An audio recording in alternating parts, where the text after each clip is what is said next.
उपासना का अर्थ है पास बैठना। उपासना में हम सर्वसमर्थ, सबके हितकारी ईश्वर के साथ बैठते हैं, परमात्मा के साथ बैठते हैं। आत्मा परमात्मा के पास बैठती है तो परमात्मा तत्व उसे मिलते हैं।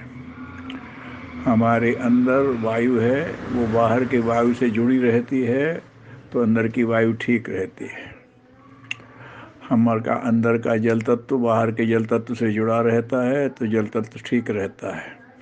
ऐसे ही अंदर का प्राण तत्व विराट प्राण से जुड़ा रहेगा तो प्राण तत्व ठीक रहेगा।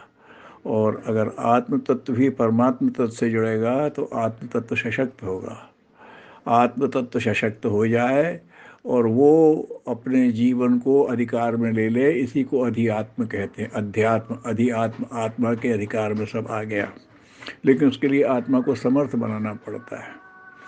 तो उसका सबसे अच्छा ढंग है कि परमात्मा के पास बैठे, उससे अपना तालमेल बैठते ही, फ्रीक्वेंसी बैठते ही उसकी शक्ति का प्रवाह बन जाता है। छोटा सा नल जब टंकी से जुड़ जाता है तो वो गिलास भरता है, लोटा भरता है, बड़ी बड़ी बाल्टियाँ भरता है, बड़ी बड़ी टंकियाँ भर देता है। तो हर व्यक्ति ईश्वर से जुड़ करके ऐसे ही सामर्थ्यवान बन जाता है, जैसा कि महापुरुषों के जीवन में देखा गया। तो इस उपासना के लिए कब बैठें, तो वो एक तरह का परिवर्तन है अपने अंदर। हम अपने अंदर एक बड़ा परिवर्तन लाना चाहते हैं। तो ये संधि काल है, सवेरे का, दोपहर का और शाम का, ये संधि काल है। उस समय प्रकृति स्वयं एक परिवर्तन के प्रवाह में होती है। एक चेंज का सर्किट ऑन रहता है उस समय। तो उसी समय अगर हम अपने अंदर भी परिवर्तन लाना चाहते हैं तो वो अपेक्षाकृत सुगम होता है।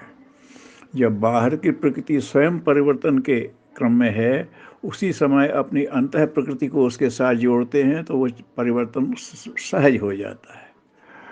और अगर इस समय का उपयोग ना करें तो अपने पुरुषार्थ को प्रकृति का सहयोग नहीं मिलता है।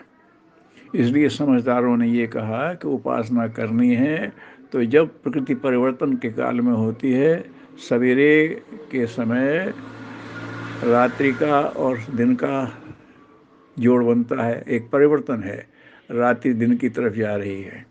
दोपहर में मध्याह्न से सूर्य उदय बढ़ते हुए से अब उतार की तरफ जाने वाला है, और सायंकाल दिवस रात्रि की तरफ जा रहा है। ये तीनों संधि काल हैं। तो जब प्रकृति स्वयं में परिवर्तन ला रही है, उसी समय हम अपनी अंतः प्रकृति में भी परिवर्तन लाएंगे तो परिवर्तन लाने में हमें अपेक्षाकृत अधिक सफलता मिलेगी। इस बात को ध्यान रख कर के ऋषियों ने ये योजना बनाई। लेकिन अगर किसी कारण से वो समय चूक जाता है तो इसका मतलब ये नहीं कि फिर उपासना की ही ना जाए। उस काल में की जाए, चूक जाए तो कभी भी कर लो, लेकिन कोशिश करो कि उस काल में हम उपासना करें तो हमें उपासना का विशेष लाभ मिलेगा। ओम शांति।